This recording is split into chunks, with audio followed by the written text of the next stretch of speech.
So we got this question from our buddy Bilal, who has been deeply in love with this girl who really wasn't paying him any mind for several months. And finally, he's been able to cajole her into some sort of conversations. They start text messaging back and forth with one another. She says to herself, well, you know what, this guy's not so bad, I'll give him a chance. They get together and kiss. And she immediately recognizes that there's no spark, and she makes that clear to him. She says, you know what, I'm trying here, but I just don't feel anything for you. We kissed and I just don't have that same spark that I have when I've kissed other men. I'm sorry, but I have to move on. And Bilal is devastated. I mean, he's put all his time, energy, effort. His imagination has been wrapped around what could possibly be in the future with a beautiful woman like this. And when he gets his opportunity, he blows it. Or so it would seem, right? You get the chance to kiss her and she says, done, goodbye. It's pretty fucked up and I know it hurts, bro, but here are a few things that I think might support you. Number one, you gotta remember that love is yours. It happens in you. It's an experience, physiological, energetically, physical, that happens in your body.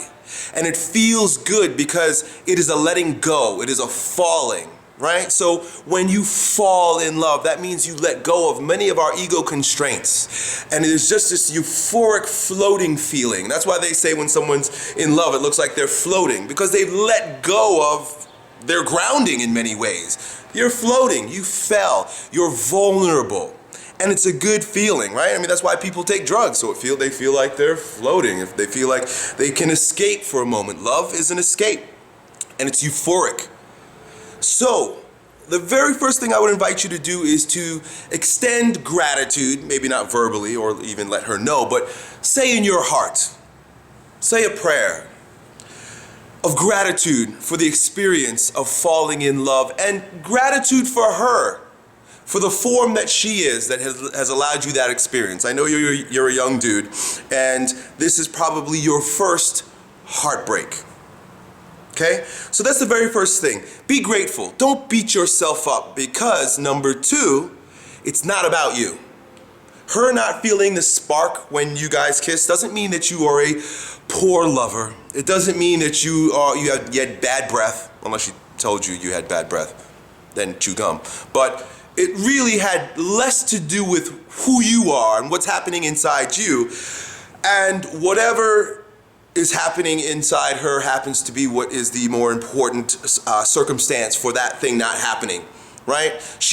We all have our own issues. She's got her own issues. She's got previous experiences with other men that she may still be holding on to. She has her own self-esteem and ideas about who she is, who she wants to become. She's probably watched Disney movies, right? And perhaps has been brainwashed, as we all have, by what this, what love should look like. You know, the guys in the Disney movies they look like beautiful men with big muscles, and they come and they save their women, and the girls always look, frail and helpless, and so on and so forth. So there's cultural ideals. Whatever the circumstances are, there's something happening in her that didn't allow the union to happen, right? And again, once again, just because the union didn't happen doesn't mean that the experience wasn't pleasurable. Allow yourself to be grateful for that pleasurable experience that you did have, even though it didn't move in the direction that you thought it should have. Be grateful in that way. Recognize that it's not your fault. And finally, number three, do it again.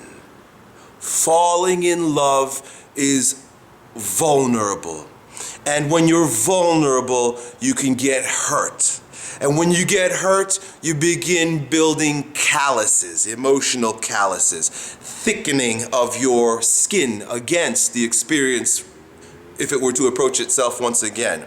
And this is where most people end up living very gray, dry, boring, dispassionate, empty lives, because after one, maybe two strikes, right? And it's actually our second and third strike, because the first strike is mommy. It's always our first strike. Mommy and daddy issues, that's always our very first experience of heartbreak. So we walk into the world with two strikes left. And most people after the first, or perhaps the second, that's it. I'm not doing it again. Fuck these bitches, fuck these hoes. All they want is money, and all they want is a guy who drives a nice car and has a gigantic cock. So that's called sour grapes. So you start making up all these different stories about why you should never let yourself fall in love, and it usually comes from this perspective of victimhood. Bitches, bitches, bitches, bitches. Right? I'm gonna get a lot of this in the comment section because a lot of you guys have had your little balls hurt, and now you go around your life calling women bitches and never allowing yourself to become vulnerable and fall in love ever again. That sucks, bro. That really sucks, because the feeling of yielding into love, that euphoria associated with falling into love, is perhaps the most magnificent experience that we could have as a human being, because it's this form of detachment from reality that makes us feel like we're floating. You know, the most potent expression of that is sexual orgasm. Because you've really let yourself emotionally, mentally, spiritually, physiologically to yield into the experience that you're having with another person. And that is one of the greatest feelings that a human being could ever experience. But most of us, men and women, you know, just because you bust a nut doesn't mean that you orgasmed, bro. You might have a nice little tingly feeling in your nuts. But what I'm talking about is a complete letting go of your entire muscular system, your whole body, where it almost feels like you can fall.